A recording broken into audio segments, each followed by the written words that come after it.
Canada और India में आखिर मसला क्या हो गया है?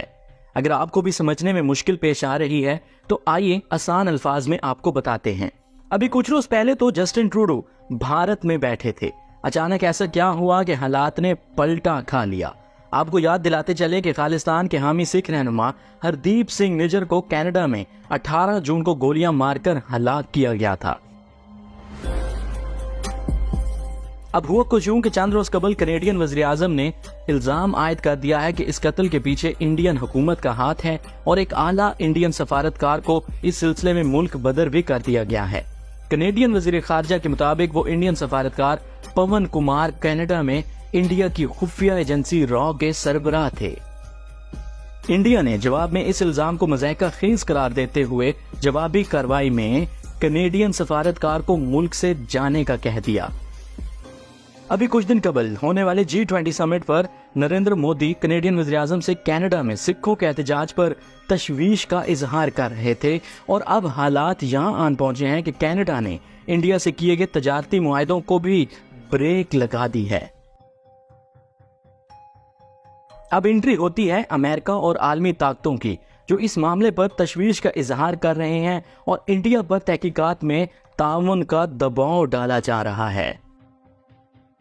हालात किस तरफ जाते हैं ये तो वक्त ही बताएगा, मगर कनेडियन वज़ीर आज़म ने हाल ही में बयान दिया है कि हम इंडिया को गुस्सा दिलाने या उकसाने की कोशिश नहीं कर रहे। अब इस सारे फसाद की जड़ क्या है?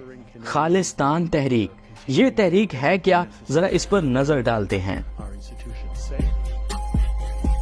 खालिस्तान तहरीक के हामी इंडिया में आज़ाद सिख रियासत चाहते हैं और इसकी शुरुआत 1947 में इंडिया और पाकिस्तान की आज़ादी से ही हो चुकी थी, जब पंजाब के बंटवारे से कबल आज़ाद सिख रियासत का ख्याल पेश किया गया था।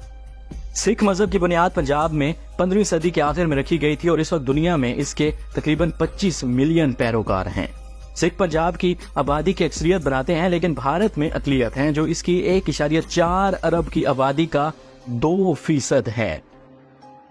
सिख अलहदगी पसंदों का मुतालबा है कि उनका वतन खालिस्तान, जिसका मतलब पाक सरजमीन है, पंजाब से बाहर बनाया जाए। ये मुतालबा कई बार दोबारा सामने आया। सबसे नुमाया तौर पर 1970 और 1980 की दिहाइयों में होने वाली पुरतशद्दुद बगावत के दौरान, जिसने पंजाब को 1 दिहाई से ज्यादा अरसे तक मफलूज करके रखा।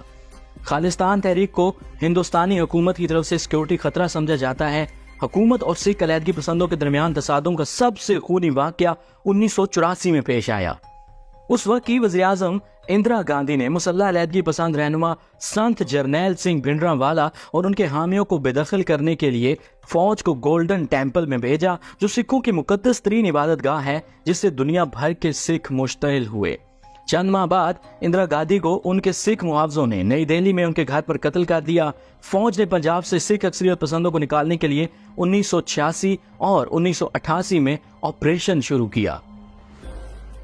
सिख अक्सरियत पसंदों को 1985 में कनाडा से भारत जाने वाले एयर इंडिया की बोइंग 747 के बम धमाके का जिम्मेदार ठहराया गया था, जिसमें सवार तमाम 329 अफराद आयरिश के साहिल पर मारे गए थे।